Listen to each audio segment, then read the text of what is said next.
And let's also just not forget that the state government's also failing. Don't forget that there's a military base an hour and a half away from this, one of the biggest one, Fort Bragg or something, that they can essentially dispatch any type of, this is what the military is made for, right? The National Guard and the military. Well, maybe you can't get enough resources through the National Guard to help individuals, which obviously we're seeing you're not able to. So why not dispatch the military that is literally an hour and a half from there? The amount of resources that Fort Bragg has is insane. Amazing. Yeah. And they have helicopters. They have the Army Corps of Engineers probably somewhere based around there, which does great work.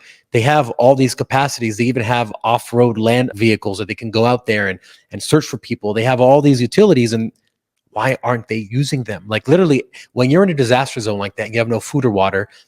Sure, food you can last 30, 40 days. Who knows? Water 3 days and you're done. Like, and that's if you're conserving everything. Unfortunately, what I hope doesn't happen is that people start drinking the water that's come from the rains. That's the worst water to drink on the ground because it has all the bacteria, it has all the everything that will get you sick. And now you're more sick and you can't walk to try to go find help. And it's a thickly wooded area. So unless you're in a clearing, it's going to be very hard. I've been lost in a volcano before it was all forest. So I understand exactly how this works. They can't see you. So when they send the helicopters out to find me, they couldn't see anything because there's just trees everywhere. And unless you're in a massive clearing, they're not going to see you anyway. So it's, really sad what's happening right now. Should we play a little bit of Glenn Beck? Let's do the Glenn Beck. Yeah. Let's do Glenn Beck. So Glenn Beck actually went on scene today with a member from Congress. Congressman Mills. He went on the scene with Congressman Mills and Corey Mills? Corey Mills, Okay. yeah. Corey Mills from Florida, and I spoke with the only FEMA crew we could find in Asheville, North Carolina. Asheville is feeling the devastation, but it's the remote areas around it, especially the people that are living higher up in the mountains, only 20, 30 minutes away from Asheville. But Asheville itself is also like pretty much devastated. But yeah, let's watch a little bit of them talking to FEMA and see what's going on there. This is the first one you've seen, right? In Asheville. Hey guys, good. How are you? What can I do for you? Well, I'm Glenn, and this is Congressman Mills. Congressman Mills, how you doing? We're just wondering what you guys are up to. So they brought this in today, which gives us complete connectivity, so we can do a lot more than we've been doing because all of our equipment works now. So they're registering. They're telling them over there. We're over here.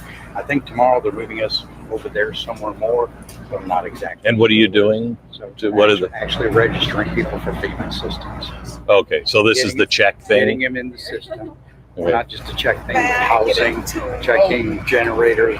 Okay. So long housing. Yeah, so good. Much in it, Good. But we're basically getting them in the system. And you guys got here today?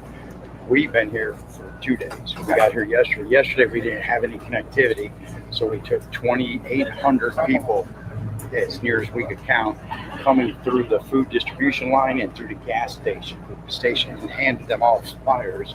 We didn't even have flyers to hand them. Our flyers weren't here, but they could take pictures of our flyer. They're surprised.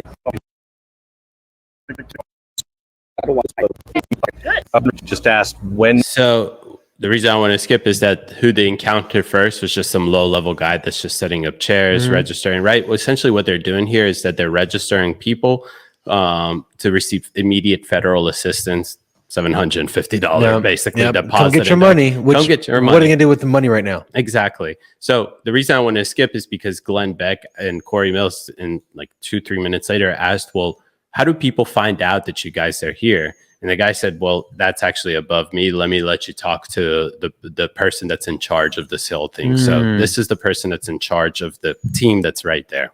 Do you guys go door to door? He was telling that. After we get the general stuff done, we got to hit the mass people first, wherever the mass people are. So the mass people are here. Let's get them into the system as quickly as possible. Once we get the masses done, then we start going door to door. Okay. How do people know you're here? We just got here. You just got here? We were here yesterday. Yeah. And today's our first day with this unit. Yeah. And then tomorrow we're going to move the unit up by the car wash. Oh. Yesterday we couldn't do anything besides give them the information because we didn't have any Wi-Fi. Right. I will say, and this is just someone who's we got lucky enough. Glenn actually spotted it before I did. But I think even having this vehicle more towards the front of the road where people even know that it exists, for visibility, with people coming by, might actually. Yeah, we were in a van with 8 people. I was the only one that saw it. Exactly right. No, that's what we're gonna do. That's what we got to do. We just needed a temporary spot to turn around and get things up and running. Yeah, And the guy that's running this facility here, I spoke with the manager here. He said this would be a good spot. The guy that's running the parking lot, who's a different guy, I didn't know that. He said the car wash would be better, and I was like, boy, that's really smart. Yeah. Okay, so Good. that's where we're going to be set up tomorrow. Good. And we should be doing registrations. We'll be here between 9 and 10. We're all coming in from Charlotte. He'll be here a little bit earlier, and then we'll start tearing down about 5. So just to recap, basically they weren't 8 people in a van. Only one person was able to see the FEMA Relief Center. They don't have any signs pointing people to FEMA Relief Center. Of course, it's probably online, but again, people that don't have right now the ability to access their phone or the internet or anything like that, obviously don't know where they're located. So wow. But let's keep rolling. 9 o'clock so that we can get out of here. Great. Because we don't necessarily go door to door. It's not my cadre anyways. There's 23 different cadres. Oh, I know. I understand how the bureaucratic levels of departments work. Yeah. So they don't always work fair together. Yeah, we concentrate in getting people What's into up? the system so Right. that we can get Tokyo the financial 88. assistance right I away. love that. And it's happening like that. Good. Are you guys recording me? Yeah, he's filming. Yeah, over here. He's Okay. filming us. So, one of the first things that are coming out is special needs assistance. Right. And that's just a little bit of into the account. People are going to think automatically that that's all they're going to get. No, that's not the case. That's just the beginning. Yeah. So basically, again, what you're seeing right there is that FEMA is not really doing much. Yeah, I would. That person doesn't seem like they have any kind of they're not in an emergency. They're just relaxing. I mean, if things are bad, they should definitely need to be out there really working, not hanging out and say, oh well, this guy said this, etc. I do want to pull up a clip of Karine Jean-Pierre, who is the White House spokesperson, because what she said was actually pretty incredible today. She said that it's false information or misinformation that money is going from FEMA to illegal migrants. And here's what she said today. Former President Trump is accusing the Biden administration of using FEMA funding to support undocumented migrants. How is the White House responding to that? I mean, it's just categorically false. It is not true. It is a false statement.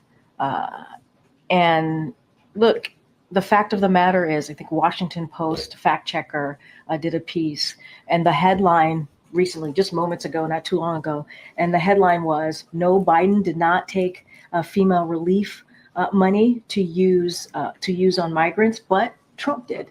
Former President Trump is accused. Okay, so Trump did. So Trump was giving okay.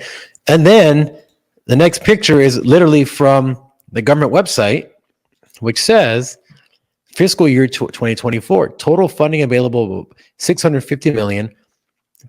And then $340 million the next day. What was interesting is that she said a New York Times reporter just fact checked it. She actually, no, it was a Washington Post. Washington Post. So I pulled up the Washington Post article that she's talking about, and all it pretty much says is that no, Biden didn't redirect funds from FEMA to migrants, but Trump did, meaning that Trump is the one that started it in 2019.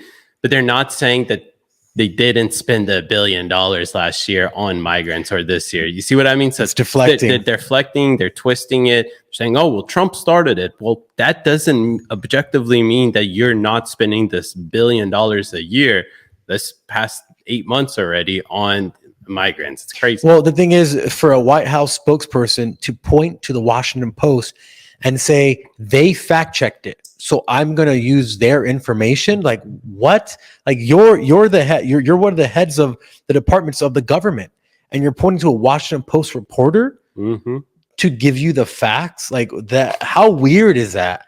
That's so weird. On par with the administration.